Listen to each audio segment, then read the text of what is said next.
โอ้ขอท่านตัวนี้ทำบุญจากเศร้ากันนะเอ๊ะแม่งยังอ่ะเสียดหยังเอ้ากะสิทำบุญตัวเนาะไปต่อคิวก่อนพุ่นเขายืนถ่ายคิวพุ่น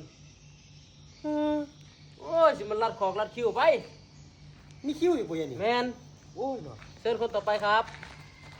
ไม่มีเงินสดนะคะสแกนได้ขั้นตาม50,000ครับเรียบร้อยค่ะพี่โอเคขอบใจโอกาสหน้าเชิญใหม่นะครับนี่ว่าสแกน